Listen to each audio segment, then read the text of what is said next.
E assim mesmo, descontraído, Silvio Santos falou para quem estava ali.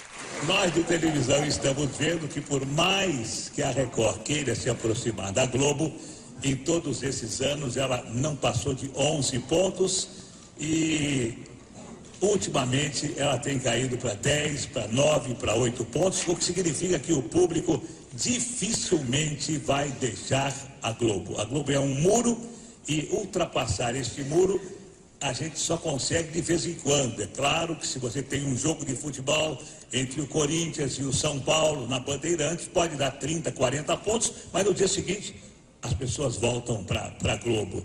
Enfim, a gente já sabe que lutar contra a Globo, na minha opinião, é impossível. É impossível. Alguns segredos do Silvio Santos, empresário, para nós, para mim, Gerson. Uma das coisas que não deve preocupar quem quer se meter em qualquer tipo de negócio é não se preocupar com os elogios ou com as críticas. Se você vai entrar em qualquer mercado, não importa que esse mercado tenha um líder e que você nunca possa se aproximar do líder, se você não sonhar alto, se você administrar bem a sua empresa com os pés no chão, não se preocupando nem com o primeiro colocado, nem com o segundo, nem com o último colocado, se você fizer aquilo que a sua intuição manda e usar bom senso, deixando de lado a vaidade, você tem todas as possibilidades de conseguir o seu objetivo. Não tenha dúvida. Só não consegue o objetivo quem sonha demasiado. Só não consegue o objetivo quem pretende dar o passo maior do que a perna. Só não consegue o objetivo quem acredita que as coisas são fáceis. Todas as coisas são difíceis. Todas as coisas têm que ser lutadas. E quando você consegue uma coisa fácil, desconfie, porque ela não é tão fácil quanto parece. Continue trabalhando, continue apostando na sua intuição, continue com os pés no chão e não se importe com o que a sua esposa fala, com o que os seus filhos falam, com o que os seus amigos falam, se importe com aquilo que você vive o seu dia a dia. Pelo menos foi assim que eu consegui, de camelô a ser banqueiro. A maior audiência histórica do SBT, se não me engano, foi na transmissão de um jogo de futebol em 1995, final da Copa do Brasil, Corinthians e Grêmio. E depois disso, o SBT nunca mais voltou a investir na transmissão esportiva. Por quê? Eu me lembro de um ano que eu tentei competir com a Globo e que a minha proposta tinha sido até um pouco melhor do que a da Globo. Mas aí me responderam de que a Globo tinha uma cláusula preferencial e que se ela cobrisse a minha proposta, ela ficaria com os direitos. E depois dessa data eu vi que qualquer tentativa de se trazer o futebol para outra emissora que não fosse da Globo seria uma tentativa que não daria resultado.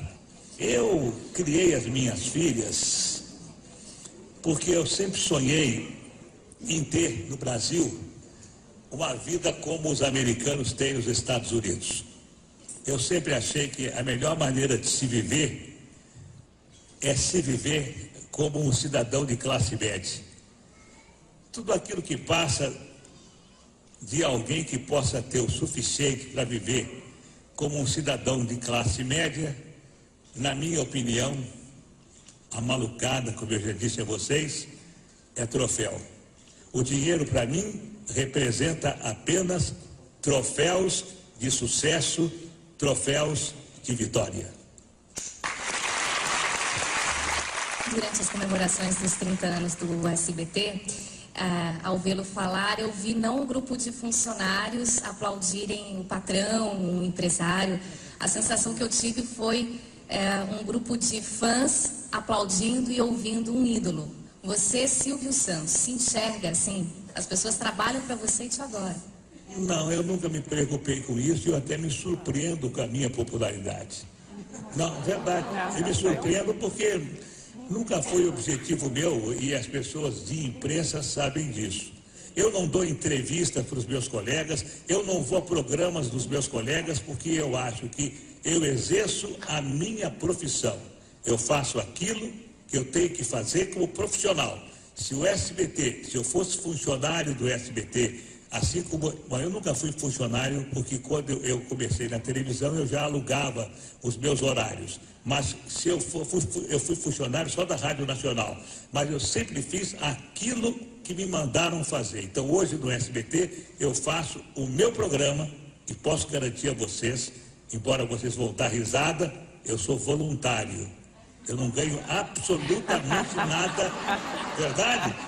Os dirigentes do SBT estão aí para que não me deixem mentir. O SBT não me paga absolutamente nada, nada.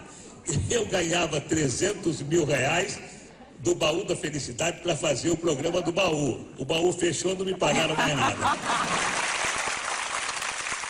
Eu quero agradecer a vocês terem vindo e terem escutado toda essa minha história, porque o livro que o Arlindo fez, um grande amigo meu, ele fez por conta própria, e eu fiquei muito contente, porque o livro que ele fez de mim fez com que ele tivesse uma velhice um pouco mais confortável.